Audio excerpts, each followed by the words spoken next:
Entonces, ahora vamos a continuar con asma. Asma, ya les decía, es un síndrome, o sea, tiene que tener signos y síntomas provocado por la obstrucción de las vías respiratorias variable en el tiempo y con el tratamiento, ¿ya? Porque responde al tratamiento, no es reversible, a diferencia del EPOC, y se caracteriza por la hiperreactividad. Y la base patogénica de esta hiperreactividad es la inflamación crónica. Entonces, el tratamiento tiene que estar encaminado a tratar la inflamación crónica, ¿no? Si bien el tratamiento con broncodilatadores, que son tres grupos farmacológicos que hemos repasado, es tratamiento sintomático, pero no disminuye la mortalidad. Igual que en falla cardíaca, el tratamiento con diuréticos es sintomático, ¿no? Porque nos hace eliminar líquidos y nos disminuye edema, pero no es el tratamiento que va a aumentar la mortalidad, la sobrevida, que es lo que nos interesa a largo plazo. Y en el asma, lo que nos va a aumentar la sobrevida a largo plazo va a ser el tratamiento inmunológico, el tratamiento inmunodepresor, antiinflamatorio. Este mismo disminuye la reactividad de las vías respiratorias y también nos ayuda de cierta manera a hacer tratamiento sintomático. Los corticoides, además de ser tratamiento a largo plazo, son tratamiento sintomático porque al ser antiinflamatorios disminuyen la reactividad. Es una enfermedad heterogénea, tiene varios fenotipos, ¿ya? Por ejemplo, el asma, incluso el asma más, no más frecuente, el asma más característico es el atópico, el que está caracterizado por una base alérgica, digamos así. Pero también hay un asma no atópico, ya que se llama asma intrínseco. Ahorita vamos a revisar. Luego hay otro asma que es producido por sensibilidad al ácido acetilsalicílico. Ayer habíamos visto, ¿no? Que se caracteriza por hiperactividad de la enzima LOX. También existen otros asmas, por ejemplo, el asma ocupacional. Entonces, esos vamos a tratar de ver. La prevalencia es de 300 millones. Dos es de las enfermedades más frecuentes. Se dan cuenta, la falla cardíaca era de 2% en personas mayores de 50 años y 20% en personas mayores de 80, pero este asma es 12% en general, entonces es bastante frecuente. Ya habíamos hablado la causa de la teoría de la higiene, ¿recuerdan? Entonces, zonas que tienen más urbanización, o sea, mejores condiciones económicas, tienen más probabilidad y más frecuencia de pues, pacientes con asma. La atopia era, recuerdan, ayer hemos definido, era una condición genética que predisponía al paciente a tener reacciones alérgicas. Entonces, estos pacientes atópicos tienen son más predisponentes a tener reacciones alérgicas al ácaro del polvo, que se llama dermatopagoides, ¿ya? Del género dermatopagoides heterocinio, ¿ya? En el polvo, son ácaros del polvo. La incidencia máxima está a los 3 años. En los niños, en los varones es 2 veces más frecuente que en las niñas y en los adultos es igual en ambos sexos. Generalmente, les había dicho igual ayer que los pacientes que tienen asma es reversible, esta patología, ¿no? El asma es reversible, pero que a largo plazo puede haber remodelación en las vías respiratorias. ¿Recuerdan la célula que hemos mencionado, que era esta, el eosinófilo, ¿no? Era el principal encargado de la remodelación. Y uno de los mecanismos de esta remodelación era el engrosamiento de la membrana basal. Pero esto es en contados casos. Lo más frecuente es que si un paciente presenta un tipo de asma leve, digamos, este asma sea el mismo en las recurrencias, o sea, que siempre presente el asma leve. Es excepcional que este asma progrese. Y los pacientes, igual que de inicio tienen asma grave, van a presentar sus recurrencias de forma grave. El principal factor de riesgo de muerte es el uso de broncodilatadores. ¿Ya? No porque los broncodilatadores causen mortalidad, sino que pacientes que usan muchos broncodilatadores a lo largo del tiempo quiere decir que tienen muchas exacerbaciones, que su asma no está controlada. Por eso no se debe dar broncodilatadores a largo plazo sin usar conjuntamente los corticoides inhalados, ¿no?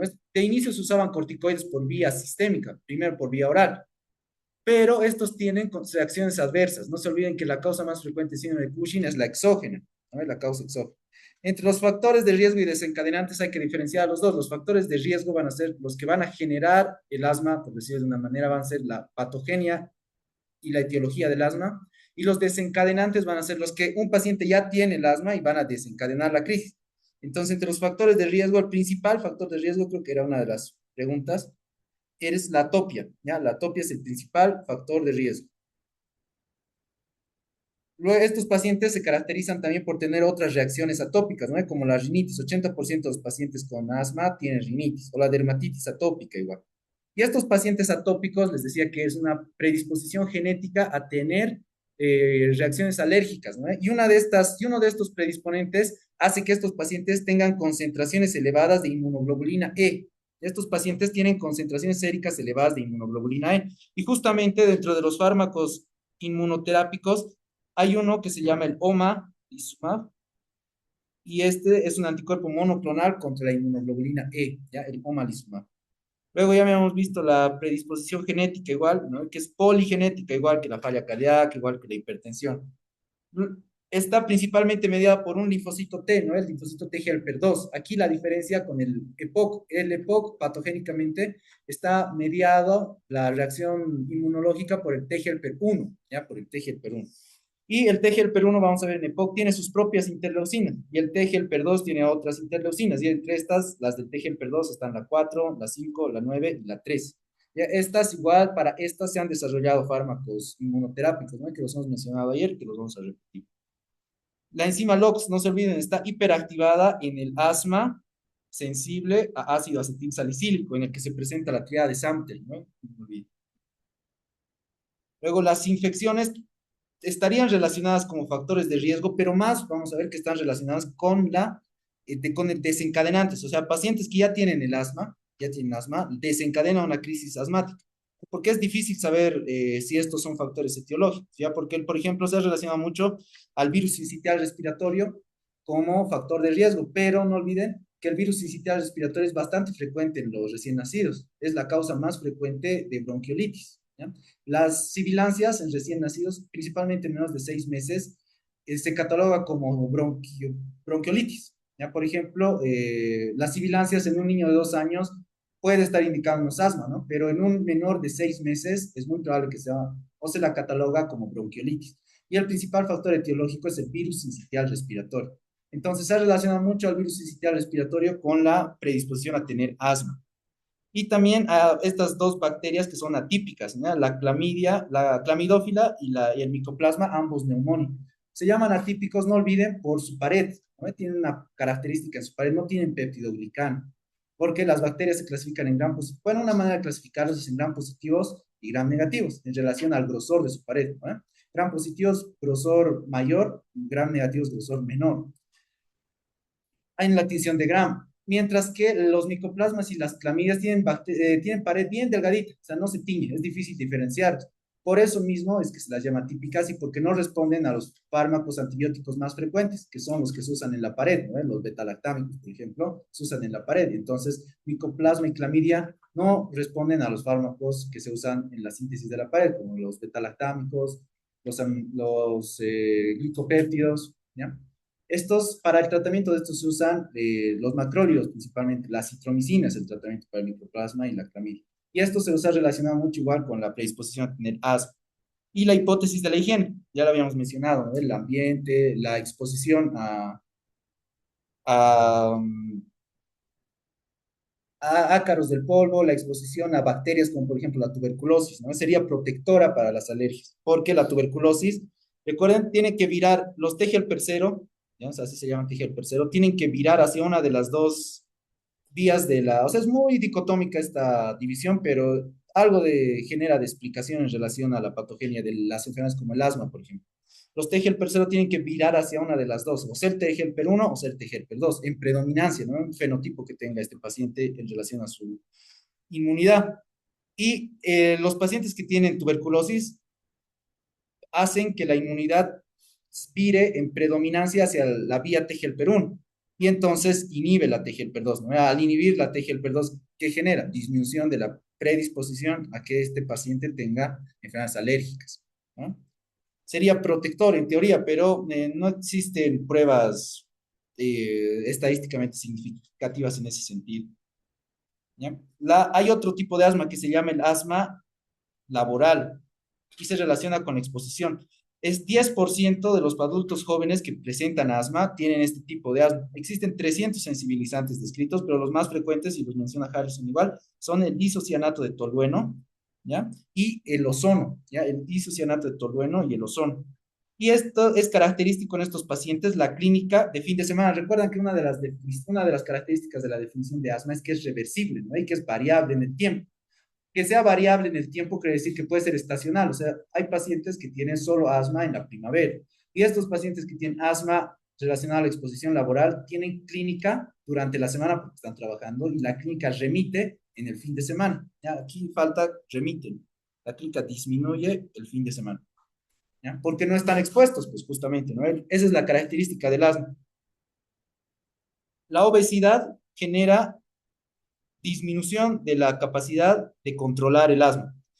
¿Y por qué? Recuerdan, alguna vez hemos dicho igual que la inflamación la obesidad es un estado inflamatorio, ¿no? La obesidad es un estado inflamatorio, principalmente los adipocitos que se encuentran en la cavidad abdominal, por eso se hace y por eso es importante hacer el índice abdomen-cadera, ¿no? Es más importante que la obesidad subcutánea, por ejemplo, la que puede encontrarse en brazos, en cara, en los miembros, si bien es mala igual la obesidad, es más riesgosa la obesidad abdominal, porque estos adipocitos se los ha relacionado con la secreción de adipocinas e interleucinas inflamatorias. Entonces, un estado inflamatorio sistémico agrava el estado inflamatorio local del asma, pues, ¿no? ¿Ya? Otros factores de riesgo serían, que no están descritos igual en Harrison, mencionados, pero no están determinados estadísticamente, de manera estadísticamente significativa: el embarazo, la lactancia, el bajo peso al nacer y el paracetamol. El paracetamol tiene una explicación bastante interesante. ¿Recuerdan cuál es el antídoto de la intoxicación por el paracetamol? La acetilcisteína, ¿no es? La acetilcisteína, ¿ya? Y justamente, ¿por qué se da acetilcisteína? Porque la acetilcisteína es un antioxidante. Entonces, el paracetamol se va a metabolizar por una enzima citocromo P hacia, así se llama la sustancia, NP-pensilquinoneimida 1. Y esta es tóxica, ¿ya? Es tóxica, este producto es tóxico para las células, principalmente para las células hepáticas, ¿ya? Es tóxico, por eso genera necrosis del hepatocito.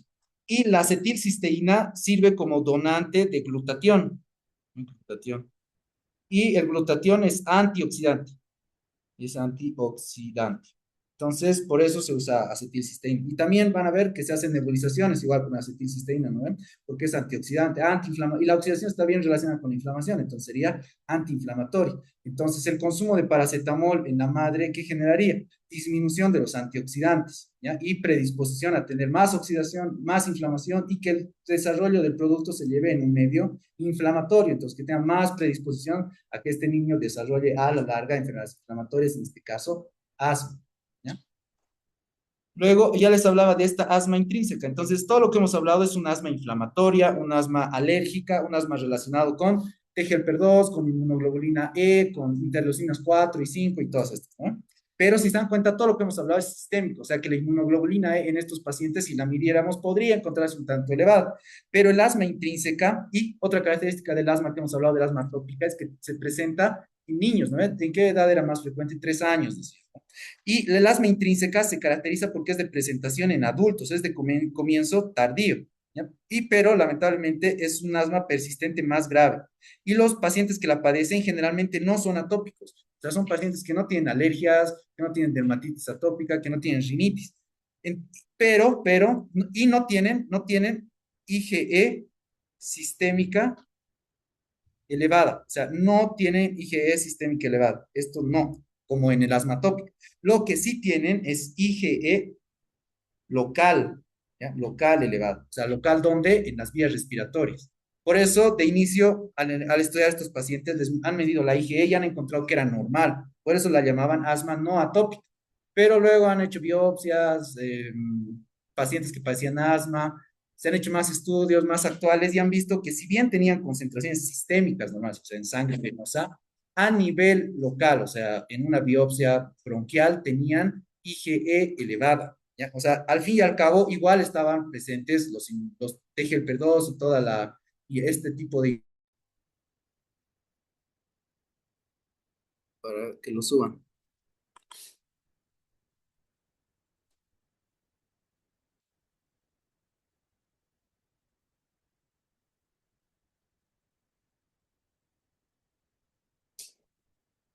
Y ahora sí.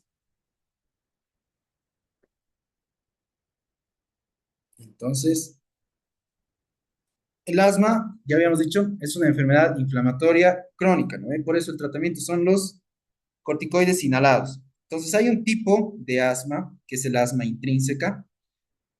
El asma intrínseca es no atópica, ¿ya? En relación a todo lo que habíamos mencionado del asma atópica. El asma intrínseca es un asma no atópico, ¿ya? En la que las concentraciones son normales de IgE sistémica, pero la local es elevada, ¿ya? Se caracteriza por un comienzo tardío y es persistente y grave. Ya tiene más probabilidad de ser persistente y grave. La IgE sistémica elevada no está, y la que sí está elevada es la local, ¿ya? Y ven, tiene una patología similar, o sea, hacen una biopsia de dos pacientes que tienen asma atópica y asma no atópica, y la patología es similar, o sea, la anatopatología. Se la relaciona mucho con superantígenos de estafilococo dorado, ¿ya? Pacientes que se han expuesto a este estafilococo dorado y tienen déficit de filagrina, también de una enzima que se llama filagrina, tienen déficit de esta y tienen más probabilidad a que al tener contacto con el estafilococo dorado generen una reacción inmunológica de este tipo. Ahora, todos esos serían los factores etiológicos. Ahora, los factores desencadenantes. Entre los factores desencadenantes serían los que a partir de que un paciente ya tiene asma, estos desencadenan una crisis asmática, ¿ya? Y generalmente estos factores desencadenantes desencadenan una crisis de asma si es que esta no está bien controlada. O sea, si este paciente está con un buen control a largo plazo del asma, no va a presentar crisis, ¿ya? Por más de que se exponga a, obviamente no a altas concentraciones, no a bajas concentraciones, a uno de estos alérgenos, no va a presentar una crisis. Entonces, ¿cuál es la base de esto? La hiperreactividad, ¿no? Si este paciente está controlada su hiperreactividad, va a tener menos probabilidad de tener una crisis. ¿Y cómo controlamos la hiperreactividad? Controlando la inflamación con fármacos antiinflamatorios, en este caso corticoides. Y otra vez los alérgenos que nos van a, que nos van a provocar de las crisis asmáticas van a ser los ácaros del polvo, el dermatopagoides, el polen, pero el polen generalmente nos da rinitis, ¿ya? El polen generalmente da rinitis. Los que más están relacionados con como desencadenante del asma son los ácaros del polvo. Ya las infecciones virales igual son desencadenantes. Otra vez el rinovirus, el virus sincitial respiratorio. Y los fármacos, ¿recuerdan estos fármacos que ya habíamos visto? Los beta bloqueantes, otra vez, siempre repetimos, todos los órganos autonómicos, o sea, que funcionan sin necesidad de la voluntad, tienen tono, ¿no? Es simpático, parasimpático. Entonces, el tono simpático lo dan los beta 2 agonistas y el tono parasimpático los M3. Entonces, estos nos van a dar broncodilatación y estos nos van a dar broncoconstricción, ¿no? Entonces, si uno predomina, va a haber o broncoconstricción o broncodilatación. Y si no, eliminamos el tono de uno, va a predominar el otro. Entonces, si bloqueamos al beta 2, ¿quién va a predominar? El M3, entonces va a haber broncoconstricción. ¿Y por qué se caracteriza el asma? Por broncoconstricción. Entonces, en pacientes que tienen asma, hay que tener bastante cuidado en usar beta bloqueadores. ¿En qué caso usamos beta bloqueadores? Como tratamiento para aumentar la mortalidad en pacientes con falla cardíaca, ¿no? De FEBIS reducida. Entonces hay que tener cuidado en esos pacientes que pueden tener asma. Los IECAS igual se usaban en la falla cardíaca. ¿Y qué provocaban los IECAS como reacción adversa? La tos, ¿no? Y la tos es una manifestación del asma igual, pero se ha visto, hay que tener cuidado, pero se ha visto que la tos no es más frecuente en los pacientes que tienen asma porque el mecanismo patogénico es completamente diferente. Y con el que sí hay que tener cuidado en los pacientes que tienen asma relacionada a este fármaco es con el ácido acetilsalicílico. El ejercicio es un desencadenante del asma igual y está generado por hiperventilación. La hiperventilación que genera eliminación del agua de la superficie de los bronquios. Esto genera aumento de la osmolaridad, porque si se disminuye la osmolaridad, no viene en relación entre el agua y el sodio. Entonces, si se pierde agua, ¿qué aumenta? La osmolaridad. Al aumentar la osmolaridad, esto es un estímulo para los mastocitos, ¿ya? Es un estímulo para los mastocitos. Entonces el ejercicio genera broncoconstricción como respuesta al aumento de osmolaridad. No se olviden que las vías están hiperreactivas, ¿no? Esa es una característica del asma, la hiperreactividad. Entonces los mastocitos de las vías respiratorias están hiperreactivos, están esperando a cualquier estímulo para liberar histamina. ¿Y la histamina qué va a generar? Broncoconstricción. Entonces uno de los estímulos no inmunológicos para la secreción de histamina es el aumento de la osmolaridad. Y se da profilaxis en estos pacientes. ¿Con qué se puede dar profilaxis? Con beta 2 agonistas o con un fármaco que se llama cromogrilato. Cromogrilato, que lo vamos a ver luego. Ya entre las hormonas, igual, por ejemplo, en el ciclo menstrual, no olviden, en la última fase del ciclo menstrual, en la fase lútea, al final del ciclo menstrual, disminuyen las dos hormonas sexuales, ¿no? Tanto los estrógenos como la progesterona. Bueno, esta es una explicación más fisiológica, pero tiene asidero. Disminuye en la fase lútea la progesterona y los estrógenos. Y no olviden que la progesterona es dilatadora, ¿no? Es dilatadora, relajante del músculo liso. Por eso es progestacional, ¿no? Porque permite que el útero se expanda, se relaje. Por eso las reacciones adversas en el embarazo son cuáles. Reflujo gastroesofágico, se relaja el esfínter esofágico superior, justamente por la progesterona, porque es relajante del músculo liso. Luego las infecciones urinarias también se aumentan en el embarazo porque es relajante de los uréteres. Y en el asma, mejora con el embarazo en 33% de los casos, justamente por este mecanismo sería. Pero en el ciclo menstrual femenino, en la última fase, disminuye la progesterona. Entonces, al disminuir la progesterona, ¿qué estaría sucediendo? Disminuiría ese tono ese tono dilatador, ¿no? Ese tono dilatador. Y si disminuye la dilatación, ¿qué va a suceder? Que va a haber broncoconstricción. Entonces, una paciente femenina que tiene asma, es más probable que su crisis, porque estamos hablando de los desencadenantes, se presente en esta fase justamente, en la fase final del ciclo menstrual. ¿Ya? El reflujo gastroesofágico igual se lo ha relacionado simplemente con el asma, pero no tiene un asidero completo, ¿ya? En el sentido de que sí, el tratamiento del reflujo gastroesofágico, ¿cuál es? Es el tratamiento del reflujo gastroesofágico es contraer el esfínter, ¿no? Entonces, al contraer el esfínter, también estos fármacos contraerían los bronquios, ¿ya? Y la causa del reflujo gastroesofágico y del asma, la relación estaría en que el ácido que refluye, ¿no? El ácido refluye y el aparato respiratorio trata de protegerse, ¿no? Porque en reflejo siente que el ácido está llegando a la tráquea y tiene que protegerse y cierra los bronquios. Entonces el reflejo que se genera ante el reflujo gastroesofágico y incrementaría la posibilidad de que un paciente que ya tiene el asma genere una crisis asmática, pero tampoco está relacionada estadísticamente. ¿Ya? Ya hemos revisado toda la patogenia que se debe a la inflamación, pero aquí hay un hecho paradójico, que han visto que pacientes que sí tienen la inflamación en vías respiratorias, esta no es proporcional a la clínica, ¿ya? O sea, más o menos, macroscópicamente la inflamación no tiene relación con la clínica. Donde sí está relacionado es en la vía de segundos mensajeros. No se olviden que, digamos, este es un linfocito T, ¿ya? Y este linfocito T tiene receptores para interleucinas y todo, ¿no? Pero tiene una vía de segundos mensajeros dentro de su célula misma. O sea, por ejemplo, tirosinas sinasas, factores de transcripción que van a actuar a nivel del núcleo. Entonces, en el asma, esta vía se encontraría incrementada, no tanto así el número de macroscópicamente. ¿Ya? Esta sería la vía que estaría alterada. Por eso los corticoides actúan en esta vía, en la vía intracelular de los segundos mensajeros de los mecanismos de la inflamación. Por eso van a ver en Harrison y les va a parecer paradójico que dice que la inflamación no es proporcional a la clínica. No en todos los casos, obviamente, pero sucede. Luego, en las situaciones en las que sí es proporcional a la clínica serían en las situaciones en las que existen cambios estructurales, ¿no? La remodelación que existe. Y es interesante igual la uniformidad macroscópica, o sea, a la biopsia, que existe entre el asma atópica y la no atópica. Entonces, te hemos dicho, ¿no? Que las dos tienen las mismas características macroscópicas. O sea, que la única forma de darse cuenta es que la atópica tiene inmunoglobulina E sistémica elevada, sistémica, y la no atópica tiene inmunoglobulina E local elevada.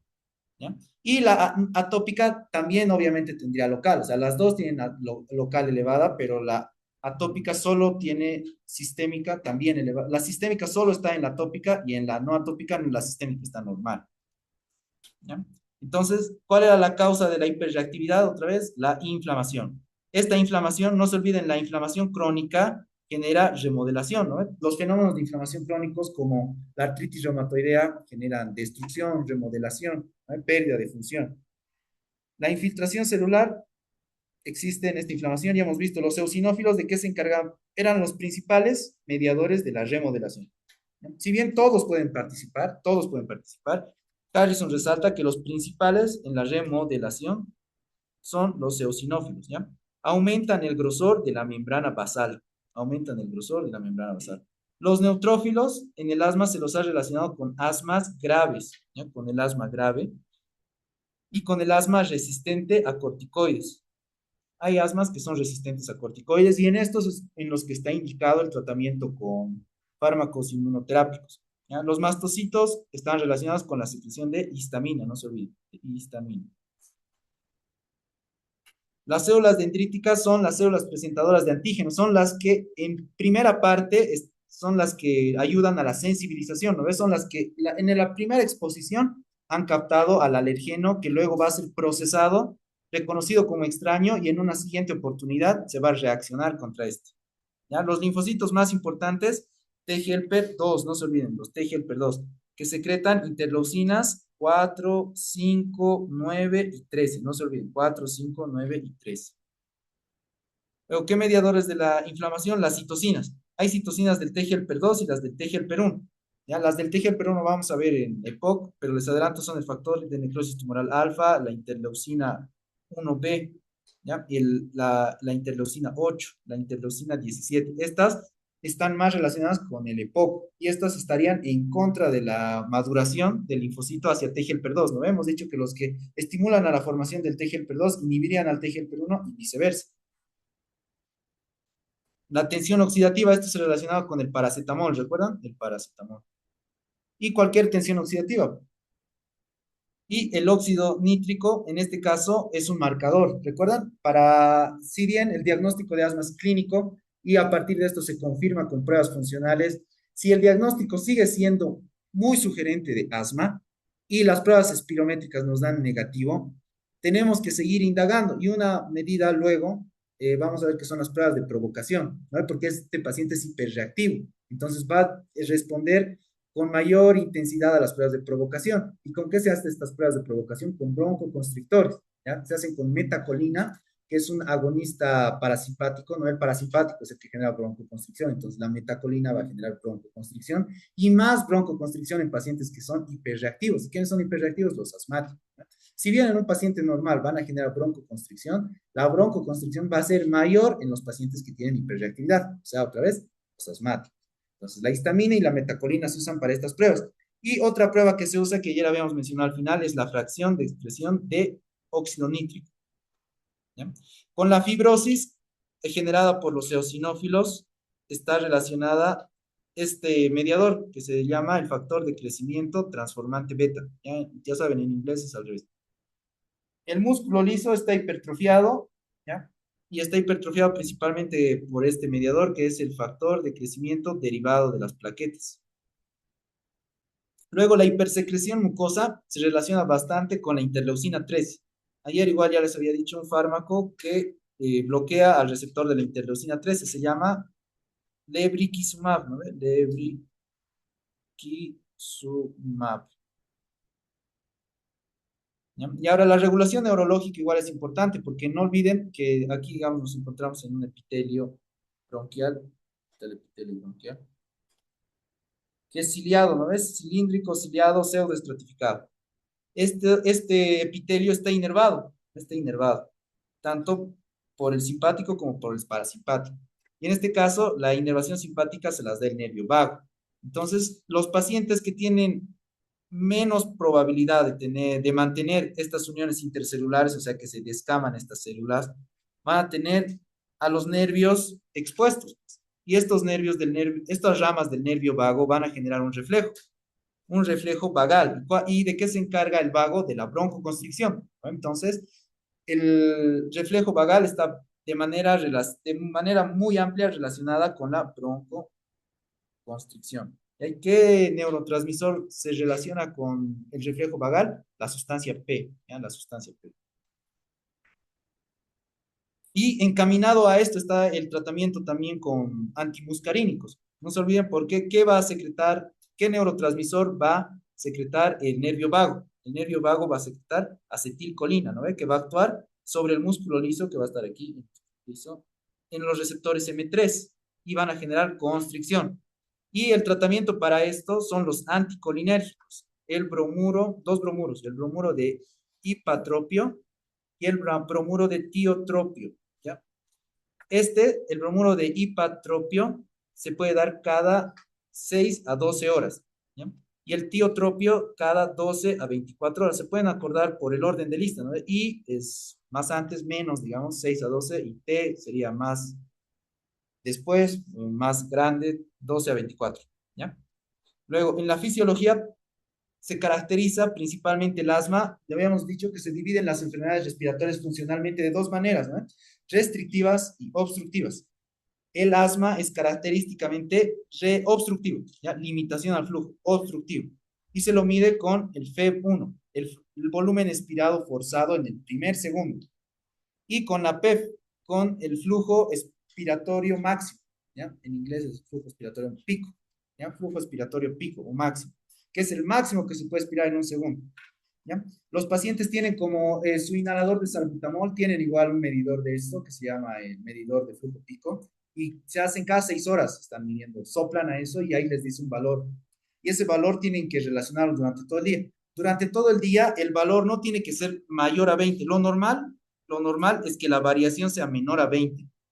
Un criterio para asma es que, o para diagnóstico, para evaluación del tratamiento y para pronóstico, o sea, este paciente, digamos, ya tiene asma, pero está viendo si está haciendo buen tratamiento, se hace flujo pico cada 6 horas, y esta variación noche-mañana no tiene que ser mayor a 20, lo normal es menor a 20. Si está mayor a 20, es que está haciendo un mal control, ¿ya? Y hay que aumentar la dosis de broncodilatadores o de corticoides. El FEB1, ¿cuáles eran los criterios? Luego de encontrarlo disminuido, era que responda, ¿no? Responda aumentando 12% con el broncodilatador o 200 mililitros, ¿no? Esos son los criterios de buena respuesta al broncodilatador. Si no responde y tiene FEB1 disminuida, o sea, tiene limitación al flujo que no es reversible, tiene muy probablemente EPOC. Y si responde, tiene muy probablemente asma, pero vamos a ver que no es absoluto. Luego tienen atrapamiento aéreo, ¿no? Porque habíamos visto que cuál es la fase más fácil para el pulmón, la inspiración, ¿no? Porque se expande y es activa. Entonces el aire siempre va a entrar libre, aunque esté obstruido el bronquio, va a entrar nomás el aire. El problema está al salir se comprime. Incluso al salir, al expirar el aire, digamos, este es un pulmón y aquí está su vía respiratoria. Si se dan cuenta, comprimimos la caja torácica, ¿no? Entonces se comprimen los pulmones y esta compresión hace que exista mayor presión dentro del alveolo y una presión cero, digamos, afuera, ¿no? Entonces el flujo va a ir de donde hay mayor presión a donde hay menor presión. Pero esta compresión genera otra vez la compresión del alveolo y el aumento de presión en el alveolo. Pero esta compresión de la caja torácica, si se dan cuenta, todos comprimimos nuestra caja torácica al expirar, también genera compresión de la vía respiratoria. Y si esta vía respiratoria ya viene obstruida por secreción de moco, por constricción del músculo liso, va a ser más fácil que se obstruya, pues, y no va a terminar de salir todo el volumen que estaba dentro de los alveolos. Entonces va a haber atrapamiento aéreo. Ya va a haber atrapamiento aéreo. Y mientras más intenso sea el asma, va a haber más atrapamiento aéreo. Entonces, un asma severo va a generar más atrapamiento aéreo. Y este atrapamiento aéreo, ¿qué hace al fin y al cabo? Llena la cavidad torácica de aire, ¿no? Porque los alveolos están llenos de aire, los pulmones están llenos de aire. ¿Los pulmones dónde están? En la caja torácica. Llena la caja torácica, que es hasta cierto punto expandible de aire, digamos, ¿no? ¿Y esto qué genera? En un caso extremo, genera un choque obstructivo, ¿no? Porque disminuye el retorno venoso. Entonces, una crisis asmática severa provoca, en último caso, choque obstructivo justamente por este mecanismo. Hay atrapamiento aéreo, ¿ya? Ahora, dentro de las causas de insuficiencia respiratoria que ya han llevado ayer, rápidamente vamos a hacer un algoritmo, ¿ya? Primero, tienes que medir la presión arterial de CO2. Si está elevada, es una insuficiencia respiratoria tipo 2, ¿no ve? Que está por hipoventilación. La hipoventilación, la eliminación de dióxido de carbono principalmente se da por la ventilación. Entonces, si el dióxido de carbono está elevado, es una insuficiencia respiratoria tipo 2 por hipoventilación. Y esta hipoventilación puede ser de dos causas. Causa extrapulmonar, ¿no? Extrapulmonar, en la que está afectado el sistema nervioso, los nervios, o la misma caja torácica o el diafragma, no pueden ventilar, ¿no? Y puede ser de causa pulmonar, esta la vamos a ver al fin. Luego, si la PCO2 está normal, si la PCO2 está normal, tenemos que ver dos cosas. ¿Cómo está, cómo está la presión inspiratoria de oxígeno? ¿Ya? La presión inspiratoria de oxígeno, que luego lo vamos a determinar. Esta presión inspiratoria de oxígeno está disminuida, está disminuida. Nos encontramos ante la disminución de presión barométrica de oxígeno, ¿no ve? Las alturas. Por ejemplo, a nivel de la altura, no es que tengamos menos oxígeno, sino tenemos menos porcentaje de oxígeno, ¿no? Porcentaje, porque la presión es la que disminuye. Lo que disminuye es el porcentaje del oxígeno que existe. La presión es la que disminuye. Ya es una causa de hipoxemia. Si esto está normal, ¿no? Está normal la presión de CO2, en este caso aquí, y tenemos que ver la presión inspiratoria. Si esta presión inspiratoria está disminuida, ahora tenemos que ver algo que se llama el gradiente alveolo arterial. ¿Ya? El gradiente alveolo arterial. Si el gradiente alveolo arterial está disminuido, tenemos dos situaciones. La alteración de la ventilación-perfusión o los shunts. ¿Ya? Y la diferencia entre la alteración de ventilación-perfusión y los shunts es que el shunt no responde a oxígeno, ya no responde a oxígeno. Mientras que la alteración BQ sí responde a oxígeno, ya sí responde a oxígeno. Los shunts se producen porque justamente un shunt está ocupado el alveolo o está muy obstruido el bronquio y no llega oxígeno y la sangre está pasando y no se oxigena, ¿no? Está shunt, está puenteando.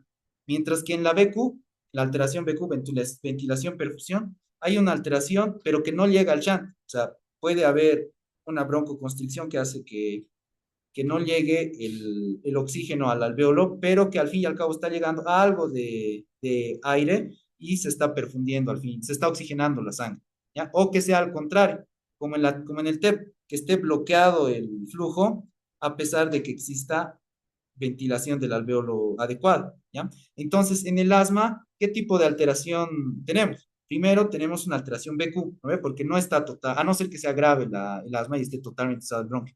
Entonces, en el asma hay hipoxemia por alteración BQ, ¿ya? En el asma hay alteración BQ. Y cuando este asma es muy grave, ya existe hipoventilación, ¿ya? Hipoventilación. Entonces, en un paciente que se encuentra en una crisis asmática leve, va a haber disminución del oxígeno, disminución de la presión arterial de oxígeno, pero este paciente en respuesta hiperventila, ¿no? ¿Se acuerdan? Han visto un paciente con una crisis asmática que hiperventila. Entonces, la hiperventilación, ¿qué genera? Disminución de la presión arterial de CO2, ¿no? La hiperventilación. Este es un paciente que tiene una crisis asmática leve, pero cuando la crisis asmática se vuelve severa, los músculos respiratorios se pueden cansar o se pueden obstruir totalmente y sí va a haber una disminución más severa del oxígeno, pero va a ser, ya no va a disminuir, ya no solo va a estar disminuida la PCO2, sino que va a aumentar, ¿ya? Entonces, en un paciente que comienza a aumentar el CO2, es ya preludio de que va a ser un paro cardiorrespiratorio por causa del asma, ¿ya? Entonces, el asma leve tiene disminución de las dos, o sea, tiene una insuficiencia respiratoria tipo 1, porque no está aumentada la CO2, no está incluso disminuida. Y el asma severo tiene insuficiencia respiratoria tipo 2, en la que está disminuido el oxígeno, pero también está aumentado, perdón, el dióxido de carbono, ¿ya? Entonces, ¿cuál es la causa de la hipoxemia en el asma? Alteración BQ, ¿ya? Alteración BQ. El shunt se produce en las neumonías, eso vamos a ver en efecto. La insuficiencia respiratoria aguda es poco frecuente, pero la que se produce es la tipo 1. Y el PCO2 se eleva en etapas tardías, ¿ya? No se eleva de inicio. Incluso que se eleve es de mal pronóstico, como hemos visto. ¿Ya? Las manifestaciones clínicas son las sibilancias expiratorias principalmente, la disnea y la tos son variables en el tiempo y debido a la hipersecreción de moco hay expectoración. Luego, entre el diagnóstico tenemos las pruebas de función respiratoria. ¿Qué pruebas de función respiratoria? La espirometría. Y en la espirometría, ¿qué característica importante? La reversibilidad, ¿no? Más de 12% de flujo expiratorio forzado en el primer segundo o 200 mililitros en este. ¿Después de qué? Después de la administración de 400 microgramos de salbutamol, ¿ya? O el PEF, el flujo expiratorio pico. Este flujo expiratorio pico, habíamos dicho cuánto era normal, la variación 20, ¿no ven? La variación tiene que ser menor de 20. menor de 20 durante el día. O sea, en la mañana, digamos, 100, en la noche 80, al día siguiente 120, otra vez 100. Está variando menos de 20, si se dan cuenta, es lo normal. Pero si varía más de esto, entonces es muy sugestivo de asma. ¿Por qué? Porque el asma empeora en las noches, ¿no? ¿Por qué aumenta? ¿Por qué empeora en las noches? Por el tono parasimpático. Como la insuficiencia cardíaca igual aumenta en la noche, pero el mecanismo es diferente. Es porque el paciente se echa, se redistribuyen los líquidos y les da disnea, ¿no? Disnea al decúbito, mientras que en el asma empeora en la noche por el tono parasimpático. La pletismografía es útil en el diagnóstico del asma porque la pletismografía nos mide el volumen residual. Ayer habíamos visto los volúmenes, ¿no? Que podemos medir el volumen corriente, el volumen de reserva inspiratoria y el volumen de reserva expiratoria. Pero el que no podemos medir, porque es el que se queda siempre en los pulmones, creo que tengo un dibujo aquí. Es este es el pletismógrafo, ¿ya? Los pacientes les meten una cámara y por artificios físicos se dan cuenta cuánto de volumen ha quedado en sus pulmones después de una expiración forzada. Y eso es el volumen residual, ¿no? Es el volumen residual. Y en el asma, recuerdan, es una enfermedad obstructiva en la que no termina de salir el aire de los pulmones, entonces hay atrapamiento aéreo, que aumenta el volumen residual. Entonces, los pacientes tienen aumento del volumen residual. ¿Ya? Y la DLCO no es muy útil, pero la describe Harrison igual, la DLCO podría estar aumentada. La DLCO es útil para ver las enfermedades intersticiales, ¿ya? No se olvida, aquí tenemos un alveolo, digamos, un alveolo, y aquí tenemos al capilar, ¿ya? Y la DLCO nos va a medir cuánto de una sustancia muy difusible está pasando a la circulación sanguínea por varias formas, que es el CO, ¿ya? El monóxido de carbono. Entonces, si disminuye esta membrana alveolo capilar, la difusión, así se llama, diffusion lag CO2, está disminuida. Entonces, ¿en qué enfermedad está disminuido la DLCO? En las enfermedades intersticiales. En las enfermedades intersticiales o en el enfisema que vamos a ver en EPOC. En el enfisema porque disminuye la superficie, ¿no? Entonces, si disminuye la superficie, no va a haber superficie para intercambio, entonces no va a pasar el CO2, entonces va a haber disminución de la difusión de CO2, de la DLCO, en enfermedades intersticiales y en el enfisema. Pero en el asma recuerdan que es una enfermedad inflamatoria, ¿no? Es una enfermedad inflamatoria. ¿Y qué genera la inflamación? Vasodilatación. Entonces va a haber mayor flujo sanguíneo. Si hay mayor flujo sanguíneo, ¿cómo va a estar a la DLCO? Levemente aumentada, ya levemente aumentada. No es diagnóstico, no sirve mucho, no es muy usada ni muy útil, pero Harrison dice la DLCO está aumentada. Así en chiquitito van a ver, dice DLCO aumentada. La sensibilidad de las vías respiratorias, eso les había dicho, ¿no? Si espirometría sigue saliendo normal, a pesar de que el paciente tiene mucha probabilidad de tener asma por clínica, entonces tenemos que poner a prueba su pulmón, sus vías respiratorias, no su pulmón, sus vías respiratorias, estimulándola con sustancias que van a generar reactividad. ¿Cuáles son estas? La metacolina, que es un agonista parasimpático, la histamina, que genera broncoconstricción, y las pruebas de esfuerzo, ¿no? ¿Recuerdan? Las pruebas de esfuerzo aumentan la osmolaridad, el ejercicio aumenta la osmolaridad y provoca broncoconstricción. ¿Y cuánto tiene que variar el flujo expiratorio forzado en el primer segundo? 20, ¿ya? En estos casos, 20. No se olviden que tras la broncodilatación tiene que variar en 12%. O sea, tiene que mejorar el FEB en 12% en la broncodilatación. En este caso tiene que disminuir, ¿no? El FEB porque está empeorando. Estamos buscando que empeore junto con estos. Entonces, la FEB en estas pruebas de sensibilidad tiene que disminuir más bien un 20%, mientras que en las pruebas de broncodilatación que ya hemos mencionado varias veces, tiene que mejorar más de 12%. Ya las pruebas hematológicas, buscar la inmunoglobulina E solo nos va a servir para los casos que son atópicos, ¿no? Porque los casos que no son atópicos no van a tener la inmunoglobulina E sistémica elevada. Creo que había una pregunta igual en su examen. La imagenología no es útil, ¿ya? En el asma porque no nos va a mostrar nada. La radiografía de tórax, lo más frecuente, incluso en una crisis asmática, es que sea normal. E igual que en el TEP, ¿cuál es puede ser una pregunta, ¿no? ¿Cuál es la característica de la radiografía en el TEP? Que sea normal, es lo más frecuente. Y en el asma también. Si bien hay datos característicos, ¿no ven? En el TEP, por ejemplo, el signo de Westermarck, de Palla, la S de Golden, esas son características, pero no son lo más frecuente. Lo más frecuente es que sea normal. En el asma también lo más frecuente es que sea normal. Lo que sí podría haber es hiperinsuflación. Y la hiperinsuflación se ve con la horizontalización de las costillas. No, no tengo una placa, pero en las placas radiográficas son así. Aquí está este, ¿no? Y las costillas deberían ser oblicuas, ¿no? Es la característica de la costilla. Pero si está hiperinsuflada esta caja torácica, las costillas se van a horizontalizar, pues, porque van a estar más llena la caja torácica. Ya va a haber hiperclaridad. ¿Por qué se ve negro el pulmón? Por el aire, ¿no? Porque es radiolúcido el aire. Entonces, si hay más aire, va a haber hiperclaridad. Entonces, es una característica de la hiperinsuflación.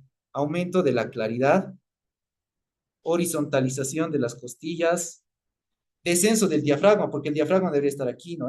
Pero cuando está hiperinsuflado, el diafragma va a bajar. Entonces, descenso del diafragma, ¿ya? Y para descartar ante una crisis asmática otras causas. Por ahí este paciente tiene una neumonía y por eso está haciendo disnea, ¿no? Por más de que tenga asma, este paciente igual puede ser una neumonía, ¿no? Pero su asma puede estar bien controlada. Luego en el TAC, ¿para qué nos sirve en el asma? Para las bronquiectasias, ¿ya? Hay un tipo de asma que se llama el asma broncopulmonar debido al aspergillus. El aspergillus fumigatus es un hongo. Y este hongo genera una forma de asma que se acompaña de bronquiectasias, ¿ya? De bronquiectasias. Y para eso nos serviría el TAC, porque no se olviden que la mejor forma de ver bronquiectasias es con TACAR incluso, ¿no? La tomografía axial de alta resolución. Luego, las pruebas cutáneas nos servirían en pacientes atópicos, no nos servirían en todos, no solo los pacientes atópicos, en los que tienen asma alérgica, no en los que tienen asma intrínseca, que es el otro nombre del asma no atópica, ¿no? No son útiles en diagnóstico. Y lo que sí nos es útil en diagnóstico es el FeNO, ¿no? La fracción de excreción de óxido nítrico, que tiene que ser mayor a 20 igual para hacer diagnóstico de asma, ya mayor a 20%.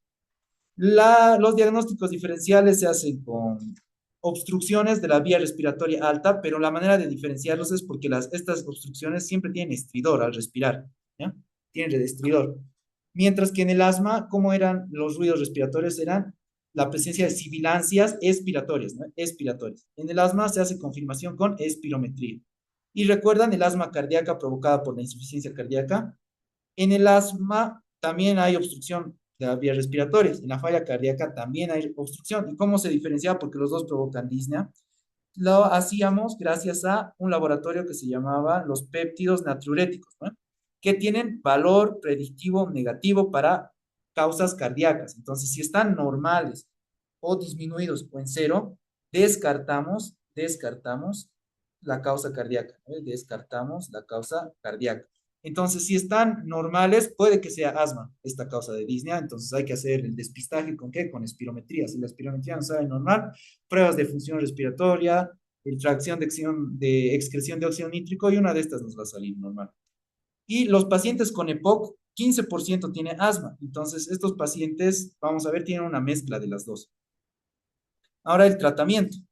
El tratamiento ya lo habíamos visto ayer, se hace con broncodilatadores, ya broncodilatadores y con fármacos controladores de la enfermedad, ya esos dos grandes grupos, broncodilatadores y fármacos controladores de la enfermedad. Dentro de los broncodilatadores hemos dicho que son tres, ¿no? Los beta 2 agonistas, los anticolinérgicos y la teofilina. Los beta 2 agonistas principalmente dilatan el músculo liso, ya dilatan el músculo liso. Y se ha visto que tienen algo de efecto en mejorar la permeabilidad, o sea, disminuir la permeabilidad, o sea, la secreción, disminuyen la secreción de histamina, ¿ya? O sea, bloquean la secreción de histamina.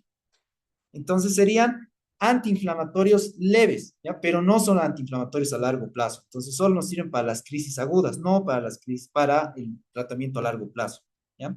Eso lo dice Harrison igual, actúan en el músculo liso, en los mastocitos y disminuyen la actividad de los nervios sensitivos. ¿Recuerdan? Los nervios sensitivos generan el reflejo vagal que genera broncoconstricción. Entonces el mecanismo de acción de los broncodilatadores beta 2 agonistas son esos tres: disminuir la actividad de músculo liso y broncodilatar, disminuir levemente la secreción de los mastocitos que secretan histamina y disminuir la actividad de los nervios sensitivos que generan el reflejo vagal que provoca broncoconstricción.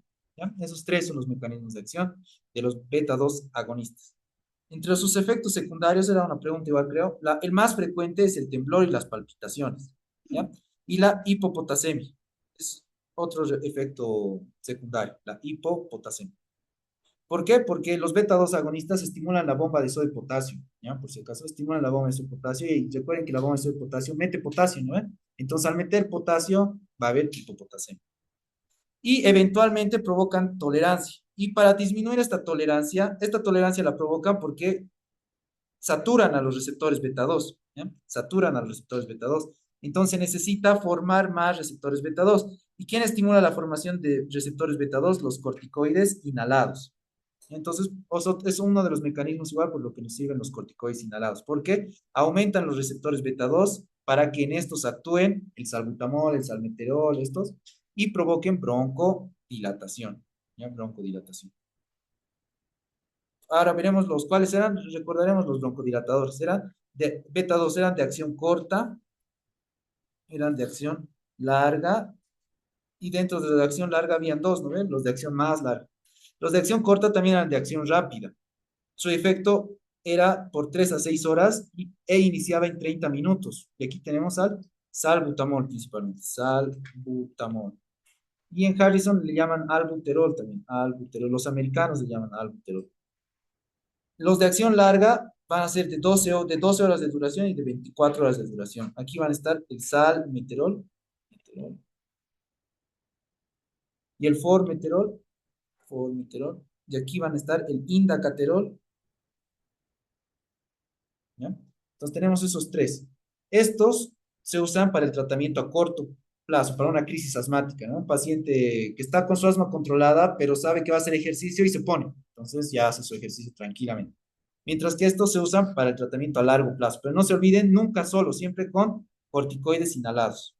¿Ya? El otro grupo son los anticolinérgicos. ¿Y para qué habíamos dicho? Habíamos repetido, ¿no? Inhiben el reflejo colinérgico, mejoran el control y la exacerbación y tienen efecto lento, ¿ya? Por eso no se usan tanto para las crisis agudas. Y como disminuyen la actividad parasimpática, porque son bloqueantes, ¿no? Bloqueantes de anticolinérgicos. Es que es un sinónimo de parasimpático. Colinérgico es sinónimo. Entonces disminuyen la actividad parasimpática. ¿Y de qué se encarga el parasimpático? De la secreción, de la digestión, ¿no? El parasimpático se encarga del reposo y la digestión, porque todos hacemos digestión cuando reposamos. Entonces, el parasimpático se encarga de la secreción de saliva. Si su tono está disminuido, ¿qué va a pasar con la secreción de saliva? Va a disminuir. Entonces, un efecto adverso de los anticolinérgicos es la serostomía. La diuresis, o sea, el vaciamiento de la vejiga depende del parasimpático. El vaciamiento de la vejiga depende del parasimpático. Si bloqueamos al parasimpático, ¿qué va a haber? Retención urinaria. ¿Ya? Y el glaucoma igual. Va a haber glaucoma. Es interesante igual, bueno, han escuchado hablar del timolol, es un beta bloqueante. Ya que haremos esto, glaucoma. El glaucoma, tratamiento para el glaucoma es un beta bloqueante, el timolol. ¿Ya? Timolol, ¿ya? Es el timolol. Entonces, si el timolol es un beta bloqueante, nos puede provocar una crisis de asma, ¿no? Nos puede provocar una crisis de asma, porque es un beta bloqueante no selectivo, o sea que bloquea beta 1 y beta 2. Incluso se ha visto pacientes que se ponen gotas de esto que se llaman colirios, ¿no? Las gotas. Entonces, pacientes que tienen glaucoma y usan este colirio de timolol, que es un beta bloqueante, desencadenan una crisis de asma porque a grandes rasgos, el glaucoma está provocado por una hiperactividad adrenérgica, o sea, aumento de los receptores beta, y una disminución de los receptores muscarínicos, ¿ya? Entonces, esta es la patogenia del asma, ¿ya? Esta es del glaucoma, perdón. Y el tratamiento va a ser beta bloqueantes para disminuir esta elevación. Entonces, el timolol, un beta bloqueante, nos puede desencadenar una crisis asmática por ese mecanismo al ser tratamiento del glaucoma. Pero en el caso de los antimuscarínicos o los anticolinérgicos o el tiotropio puede incrementar esta disminución de tono muscarínico, entonces va a desencadenar el glaucoma, ¿se ubican? Entonces, las reacciones adversas de los anticolinérgicos van a ser serostomía, retención urinaria y glaucoma, ¿ya? Y glaucoma, o empeoramiento del glaucoma. Luego, la teofilina es un broncodilatador que ya no se usa, ya es un inhibidor de las fosfodiesterasas que ya no se usa. Y tiene cierta acción antiinflamatoria y para lo que se lo usa es para disminuir la resistencia a los corticoides. O sea, pacientes que tienen un asma muy severo en el que tienen resistencia a los corticoides, se usa a la teofilina para disminuir esta resistencia. ¿Ya? Y también se la usa en las exacerbaciones. Esas dos indicaciones tiene la teofilina. Pacientes que tienen resistencia a los corticoides y exacerbaciones. ¿Ya? Exacerbaciones. Entre los efectos secundarios, por eso ya no se la usa, están dos graves, las arritmias cardíacas y las arritmias del sistema nervioso central, que son las convulsiones, ¿no? O sea, patogénicamente no se las llama así, pero para que se acuerden, da arritmias en el corazón y en el sistema nervioso central. Luego, los mejores controladores son los inhalados corticoides, ¿ya? Los corticoides inhalados son los mejores antiinflamatorios, disminuyen todas las células inflamatorias, entonces al disminuir todas las células inflamatorias, ¿qué va a pasar? Va a disminuir la reactividad, ¿ya? Y son útiles en cualquier gravedad y asma de cualquier duración, ¿ya? Pero como su efecto, como recordarán, el efecto de los corticoides, aquí lo podemos ver, es intracelular, ¿ya? Es intracelular. Entonces, porque son hormonas esteroideas, ¿no? Como la aldosterona y todas estas, su receptor es intracelular. Y todo lo que está en rojito aquí bloquean, ¿ya? Bloquean el paso de los T ceros. Recuerdan, los T ceros tienen que pasar hacia TGLP2. Bloquean los corticoides. Luego bloquean la secreción de este TGLP2. ¿Qué enzimas? ¿Qué interleucinas? La 4, la 5, la 9 y la 3. Entonces bloquean la secreción de estas. Luego también bloquean el paso del eosinófilo hacia las vías respiratorias. Luego bloquean la secreción de los mastocitos en cuanto a citocinas, histamina y leucotrienos. O sea, son antiinflamatorios a todo nivel. Disminuyen la reactividad bronquial, disminuyen las exacerbaciones, aumentan la mortalidad, son lo mejor para el asma. ¿Ya? Pero como su efecto es intracelular y depende de la generación de proteínas nuevas, ¿no? Porque eso es, no modifican el ADN, sino que interfieren en la síntesis de ARN a partir del ADN, entonces tardan en ejercer su efecto, ya tardan en ejercer su efecto. Y los efectos secundarios solo son menores en relación a los corticoides sistémicos. Los dos principales son la ronquera y la disfonía, ¿ya? Y también la colonización de hongos, ¿ya? La colonización de hongos. Los corticoides sistémicos se podrían usar, pero ante crisis asmáticas severas en agudo o a largo plazo en asma no bien controlado, ¿ya? En casos agudos, recuerden siempre, la hidrocortisona es el corticoide que actúa más rápido, ¿ya? Para una crisis alérgica, cualquiera sea esta aguda, el que actúa más rápido es la hidrocortisona. Y a largo plazo, la metilprednisolona, ¿ya? Esto es para agudo y esto es para crónico. Incluso como los corticoides son de colesterol y el colesterol es lipofílico, o sea, pasa todas las membranas, ¿saben eso? Se puede usar endovenoso o vía oral, ¿ya? Porque tienen buena biodisponibilidad. Dice, para el tratamiento a largo plazo se usa o prednisona o prednisolona, cualquiera de las dos. En embarazadas, esto es interesante, ¿ya? En embarazadas que tienen asma, se tiene que usar prednisona, ¿ya? Preferentemente, ¿cómo se escribe? Prednisona, ¿ya? ¿Y esto por qué? Porque la activa es la prednisolona, ¿ya? La prednisolona es la activa, ¿ya? Esta es la activa, la que va a ejercer las acciones y también las reacciones adversas, ¿ya?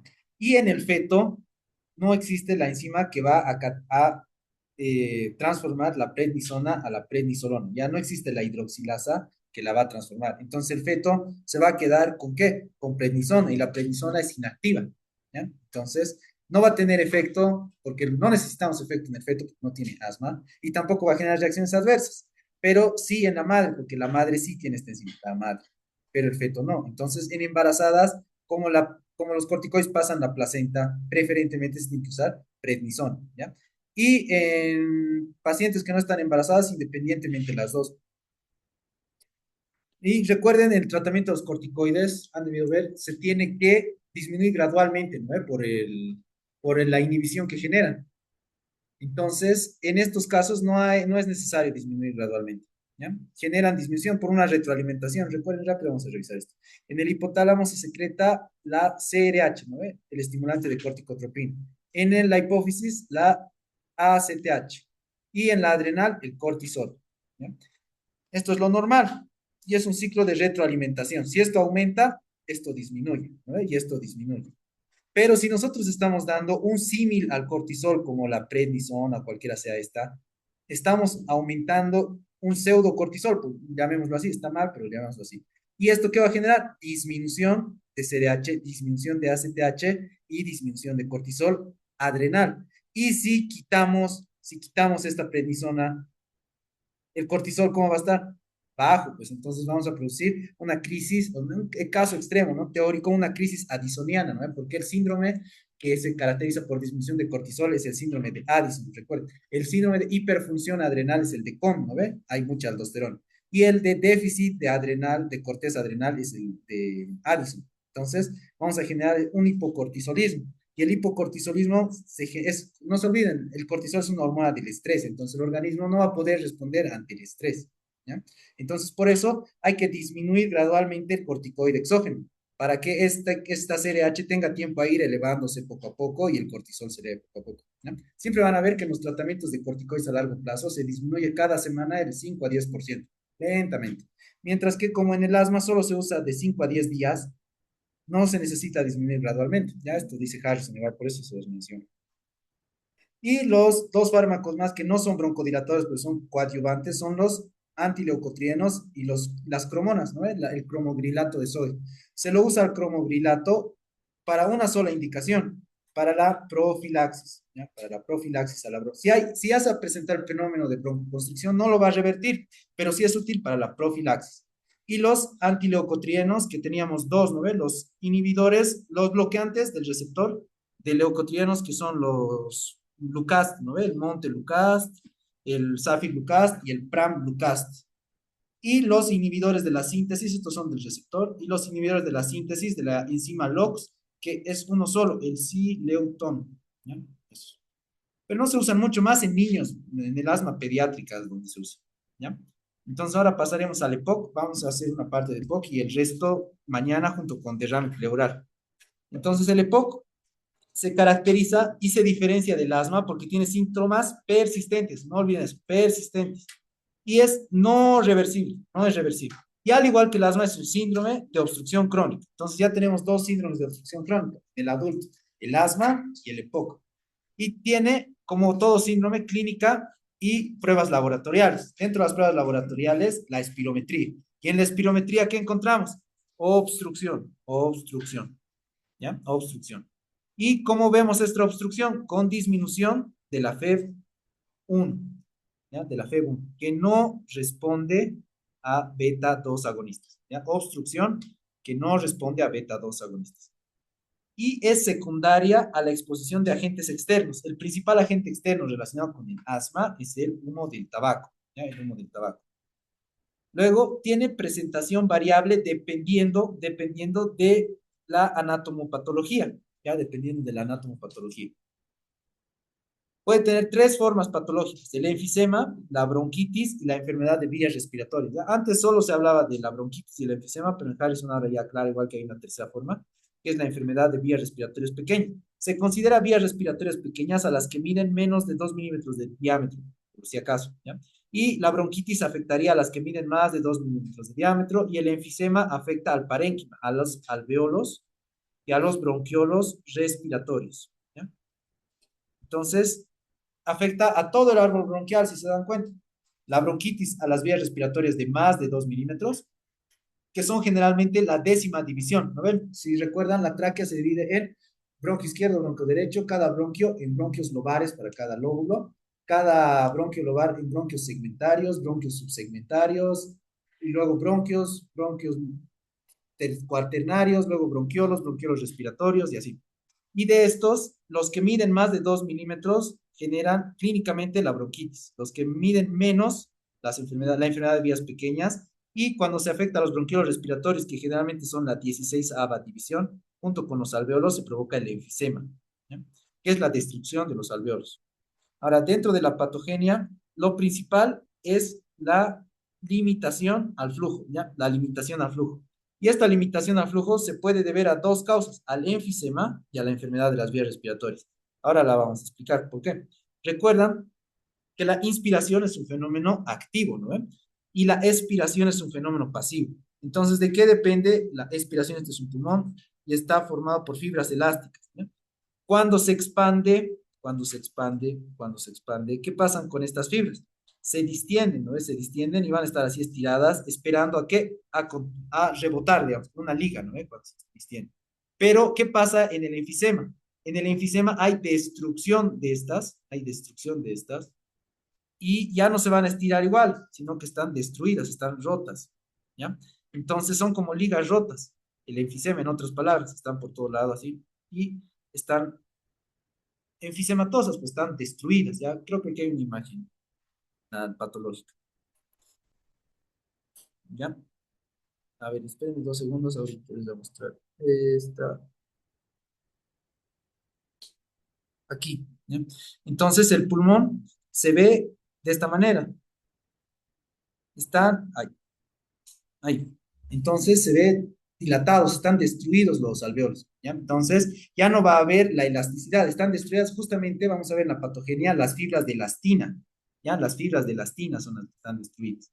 Entonces, si no hay elasticidad del pulmón, el pulmón no se va a poder retraer. ¿Y de qué dependía la eliminación no eliminación, de qué dependía la expulsión del aire que se encontraba dentro de este pulmón? De las vías respiratorias, ¿no? En las vías respiratorias normalmente había retracción elástica, se comprimían los alveolos y el aire salía. Pero en este caso ya no va a haber, pues, qué fibras se tengan la reacción elástica, ¿no? Entonces el aire se va a quedar y va a haber atrapamiento aéreo, ¿ya? Entonces, la obstrucción en el asma puede deberse a la disminución de la retracción elástica en el enfisema, en el enfisema, y a la enfermedad de las vías respiratorias pequeñas en la enfermedad de las vías respiratorias pequeñas, ¿ya? ¿Y cuál es la enfermedad de las vías respiratorias pequeñas? La remodelación, ¿ya? La remodelación. Entonces, la obstrucción en el asma se debe a esas dos causas, a la disminución de la retracción y a la remodelación de las vías respiratorias pequeñas, ¿ya? Entonces, la obstrucción en el asma se debe a esas dos causas. Y la enfermedad de las vías respiratorias pequeñas se puede ver a hiperplasia, a moco, hipersecretado, a fibrosis y a la remodelación. Y ahora también en el asma, no, perdón, en el EPOC, como es un fenómeno inflamatorio crónico, diferente del asma, en el que no hay destrucción vascular. En este sí hay destrucción vascular, sí hay destrucción vascular. Y vamos a ver, ¿recuerdan la DLCO? La DLCO, ¿qué medía? Medía la funcionalidad de la membrana alveolo-capilar, ¿no? Y si en el EPOC está destruido este alveolo, mira, por dibujamos así. En el asma tenemos aquí, digamos, no, en un paciente normal, tenemos 3 alveolos. Y ahí estos 3 alveolos los estiramos y se dan cuenta, hacen esta superficie. Esto es normal. Mientras que en el EPOC tenemos un solo alveolo dilatado, enfisematoso, y si lo estiramos va a llegar a esta mitad nada más. ¿Se dan cuenta? Estos 3 sumados tienen más diámetro que este uno solo, que ocuparía su mismo espacio. Así digo, así. Entonces, ¿dónde hay mayor espacio o mayor capacidad de difusión? Más sustrato para la difusión en un paciente normal. En el paciente con EPOC hay disminución del área, ¿ya? Porque se han destruido los alveolos. Entonces, la DLCO en los pacientes con asma, ¿cómo estaba? Incluso elevada, ¿no ve? Por la hipervascularidad que había. Mientras que en el EPOC, en la variedad enfisema, siempre está disminuida, ¿ya? La DLCO en el asma puede estar aumentada y en el EPOC, en la variedad enfisema, porque hay una variedad bronquitis crónica, ¿no? En el enfisema siempre está disminuida la DLCO, ¿ya? Es una prueba para el enfisema. ¿Por qué? Porque hay destrucción y aparte hay destrucción vascular. O sea, los vasos que en el asma estaban aumentados, estaban ingurgitados, vasos dilatados, en el enfisema están destruidos. Entonces, algunos alveolos ni vasos tienen. Entonces, no hay superficie para el intercambio gaseoso, ¿ya? Ahora, dentro de la bronquitis y la enfermedad de vías respiratorias, Harrison lo menciona igual, la que tiene más explicación patogénica es el enfisema, el enfisema. ¿Y por qué se produce el enfisema? Es un fenómeno destructivo por la exposición crónica al humo. Vamos a ver que hay varios tipos de enfisema. El enfisema centrolobular, el panlobular y el paraseptal. Esos 3 ahorita les voy a describir. ¿Y se debe a qué? A la exposición al humo al cigarrillo, ¿ya? En pacientes susceptibles, ¿ya? En pacientes susceptibles. Entonces, veremos este cuadro. Igual que en el asma, hay fenómenos desencadenantes. Y el fenómeno desencadenante principalmente es el humo del cigarrillo. Es el humo del cigarrillo, el principal desencadenante. En pacientes que tienen susceptibilidad genética. ¿Ya? En pacientes que tienen susceptibilidad genética. Estos pacientes, ¿qué susceptibilidad genética van a tener? Por ejemplo, disminución de antioxidantes. ¿Ya? Disminución de antioxidantes. aumento de una enzima que se llama elastasa. ¿Ya? Estos pacientes tienen la susceptibilidad genética denotada por aumento de oxidantes, disminución de antioxidantes y aumento de elastasa. Y este humo del cigarrillo hace que estos pacientes que tienen susceptibilidad genética generen los fenómenos patogénicos de POC. Porque no todos los que fuman tienen POC, si se dan cuenta, ¿no? Tiene que haber una susceptibilidad genética. Es lo mismo con la cirrosis. No todos los pacientes que son bebedores de alcohol van a degenerar en una cirrosis, ¿ya? Esa situación. Mientras que lo mismo sucede en el EPOC. ¿Y qué va a suceder con esta predisposición? Con el aumento de antioxidantes, disminución de antioxidantes, se va a manifestar con la activación de macrófagos, activación de neutrófilos, alteración de las células epiteliales y aumento de linfocitos. En este caso, ¿qué linfocito se se encuentra hiperactivado? El T-helper 1, ¿ya? T-helper 1, no es el T-helper 2 como en el asma. Las células epiteliales van a tener, entre la predisposición genética, a tener mayor apoptosis, ya mayor apoptosis, o sea, van a morir y van a generar fenómenos de reparación, porque no se olviden que ante la muerte las células epiteliales tienen que rellenarse ese espacio y como en una cicatriz, a veces se rellena, pero de tejido de colágeno, ¿no? No de células epiteliales que son funcionales. Luego, los neutrófilos, ¿recuerdan qué célula era la principal? Más o menos en el asma era el eosinófilo, ¿no ve? Que generaba los fenómenos de remodelación. En el EPOC son los neutrófilos. En el asma, la interleucina que estimulaba al eosinófilo era la interleucina 5. En el EPOC, los que estimulan a los neutrófilos son la interleucina 17 y la interleucina 8. Ya son otras interleucinas. Y en el asma no estaban hiperactivados los macrófagos, mientras que en el EPOC sí. Entonces, los fenómenos patogénicos en el asma en el EPOC a nivel celular son aumento de macrófagos, aumento de neutrófilos, lesión de las células epiteliales y presencia de linfocitos T-helper, pero en este caso uno, ¿ya? A diferencia del asma que eran T-helper 2, eosinófilos, mastocitos, ¿no? Y inmunoglobulina E. Luego, hay una alteración en la reparación. Este paciente que tiene asma, que tiene POC, que tiene predisposición al EPOC y se ha expuesto al humo del tabaco, tiene una capacidad de reparación más limitada, ¿ya? Y tras la reparación, normalmente debería ocurrir que las células se pongan por células de la estirpe que ha muerto, ¿no? Mientras que en el EPOC tienen más probabilidad a generar cicatrices. Por ejemplo, las personas que tienen más predisposición a generar cicatrices hipertróficas, ¿no? Hay personas que tienen más predisposición a esto. Es lo mismo en el EPOC. Son pacientes que tienen más probabilidad ante la lesión de cicatrizar de una manera anómala, ¿ya? Y la inflamación se ha relacionado mucho al EPOC con una molécula, ¿ya? Que es la elastasa, una enzima que es la elastasa.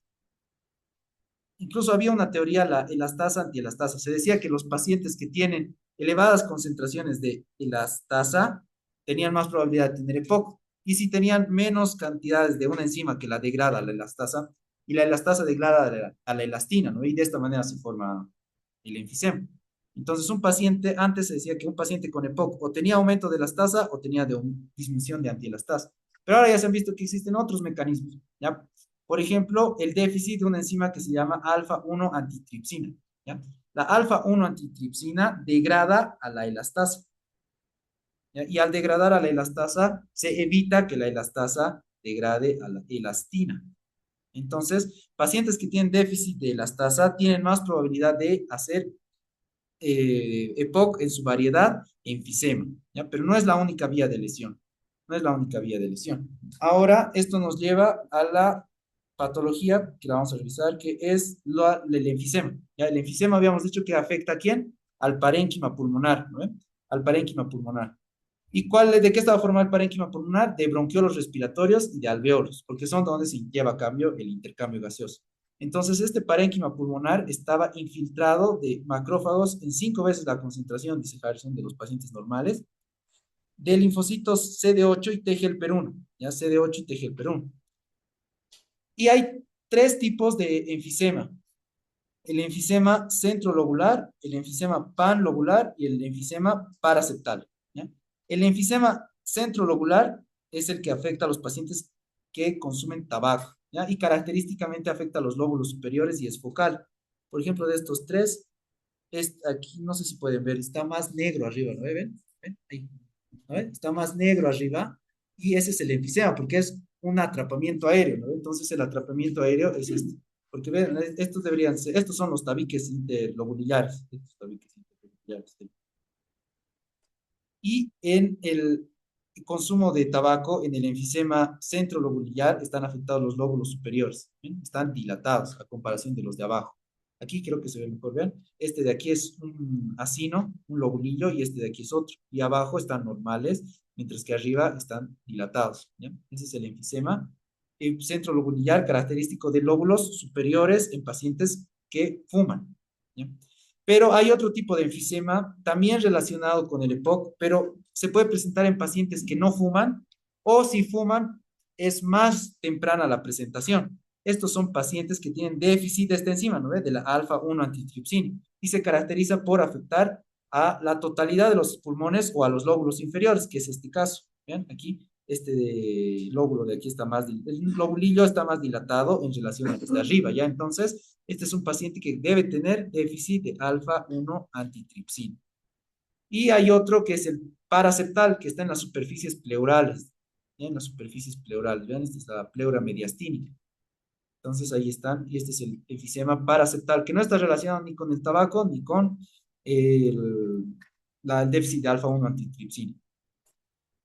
Y entonces volveremos a esto.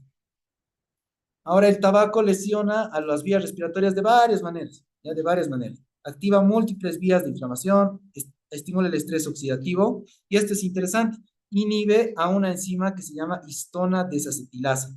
¿Ya? Les decía, esta parte la vamos a explicar lentamente, y consiste en la siguiente. Esta es una célula cualquiera, ¿ya? Esta es una célula cualquiera inflamatoria, ¿ya? Y los corticoides, habíamos dicho que actúan de manera intracelular, ¿no? Los corticoides. A nivel del núcleo celular, ¿no? Ahí está el ADN, ¿ya? Y este ADN va a generar, todas las células tienen la misma maquinaria genética, tanto para formar proteínas que van a ser interleucinas, ¿no? O mediadores, digamos, mediadores inflamatorios y mediadores antiinflamatorios. Y normalmente, bueno, no normalmente, en situaciones como el asma, está hiperactivada la inflamación y aumenta, por ejemplo, un factor de transcripción que se llama factor de transcripción nuclear kappa beta. Han de escuchar alguna vez, nuclear kappa beta, factor de transcripción. Está hiperactivado, ¿ya? Y este factor de transcripción se encarga de acetilar a otro factor de transcripción que estimula la formación de sustancias proinflamatorias. Entonces, el factor nuclear de transcripción kappa beta, la acetilación del DNA de receptores inflamatorios median la inflamación. Entonces, toda esta es la vía de la inflamación, ¿ya? Entonces, a partir de esto, digamos que es un TGLP2 esta célula, va a formar mediadores de la inflamación. ¿Cuáles son estos? Interleucinas, digamos. 4, la 5, la 9 y la 3. ¿Y cuál es el mecanismo de acción de los corticoides? Activan a una enzima que se llama histona desacetilasa AC2, ¿ya? ¿Y esta enzima qué va a hacer?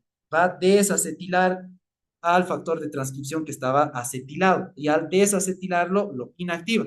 Entonces, media toda la vía hacia dónde? Hacia la formación de sustancias antiinflamatorias.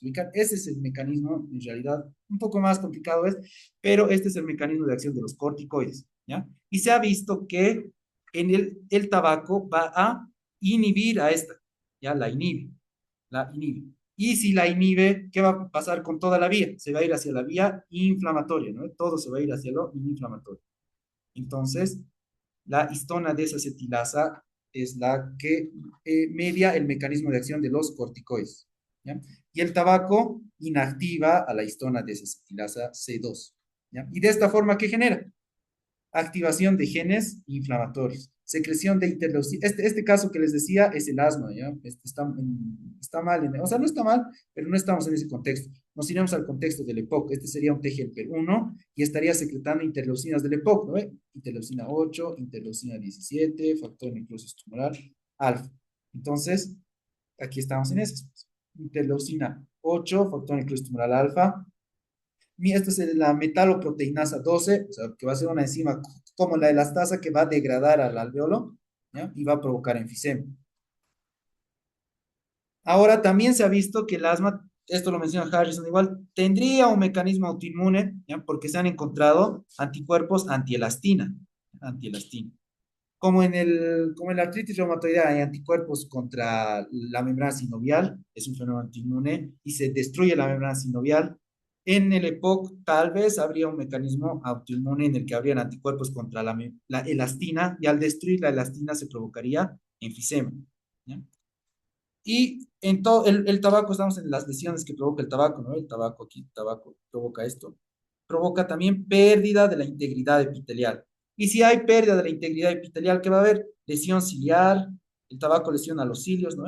Y la fagocitosis, o sea, no se olviden que hay fagocitos dentro de los diferentes órganos. Por ejemplo, en el pulmón, los fagocitos se llaman células de polvo. En el hígado se llaman células de Kupffer. En el sistema nervioso central se llaman células de microglía, ¿no? Y estas están fagocitando sustancias extrañas. Y el tabaco lesiona a estos macrófagos, disminuye la fagocitosis y estas sustancias extrañas tienen más posibilidad de generar daño a nivel pulmonar. ¿Ya? Y obviamente siempre más en pacientes susceptibles.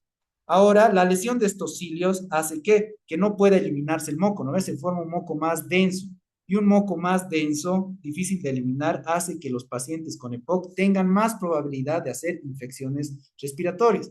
Puede ser una bronquitis o una neumonía. Y característicamente, la sobreproducción de moco, el estancamiento de moco, provoca una infección por un microorganismo, ¿no? Siempre lo repetimos, la pseudomonas. ¿eh? La pseudomonas. La pseudomona infecta al moco que se ha quedado estancado. Puede ser en una bronquitasia, puede ser en la bronquitis crónica o en unas bulas. ¿Ya? La pseudomonas. Y el tratamiento para la pseudomonas son los aminoglucósidos, no se olviden. Aminoglucósidos. O una cefalosporina que se llama la ceftazidima, ¿no? La ceftazidima. También se usa una penicilina que es la piperacilina tazobactam. ¿Ya? La pipetazo se le dice, pipetazo. Bueno, entonces, ¿a qué afectaba en realidad el EPOC? A tres lugares, a las vías grandes y provocaba ¿qué? Bronquitis, provocaba las vías pequeñas y provocaba enfermedad de vías pequeñas y afectaba al parénquima pulmonar y provocaba enfisema, ¿ya? A las vías grandes, ¿cómo lo hace? Hipertrofiando las glándulas mucosas, ¿ya? En respuesta al tabaco. Y estos pacientes tienen más probabilidad de generar neoplasias, ¿no? Es factor de riesgo el tabaco y también el EPOC son factores de riesgo para tener cáncer pulmonar. ¿Ya? Hemos dicho que altera el movimiento mucociliar y en las vías respiratorias pequeñas, que son las que miden menos de 2 centímetros, son la base de la obstrucción. Lo hemos dicho que es la base de la obstrucción porque son el principal sitio de resistencia. Luego, en estas hiperplasia en el músculo liso, hay una bronquiolitis distal, ¿ya? Y hay metaplasias. No se olviden que ante la lesión las células responden como con metaplasia. ¿No ves lo que sucede, por ejemplo, en el esófago de Barrett? Las células del esófago distal normalmente son, ¿de qué tipo? Son cilíndricas, ¿no? Pero ante el reflujo ácido tienen que defenderse de alguna forma, entonces tienen que hacerse más fuertes. Metaplasia. ¿Hacia qué? Hacia células planas, por ejemplo, ¿no? Y en este caso se puede producir el adenocarcinoma, ¿ya? O el esófago de Barrett. Entonces, porque están volviéndose en unas células que no son las que deberían estar en ese sitio. Y lo mismo sucede en la metaplasia de las células caliciformes. ¿Ya? Como hay lesión por el tabaco, las células del epitelio respiratorio tienen que defenderse. ¿Y cómo se defienden? Convirtiéndose en células que secretan moco, ¿ya? Se reemplazan por células caliciformes. Dice, ¿ve? La metaplasia de células caliciformes reemplaza las células claras. ¿Ya? Reemplaza. Se vuelven células caliciformes que secretan moco. ¿Ya? Y la metaplasia es un factor de riesgo para las neoplasias, ¿no? Entonces, es un factor de riesgo para cáncer pulmonar.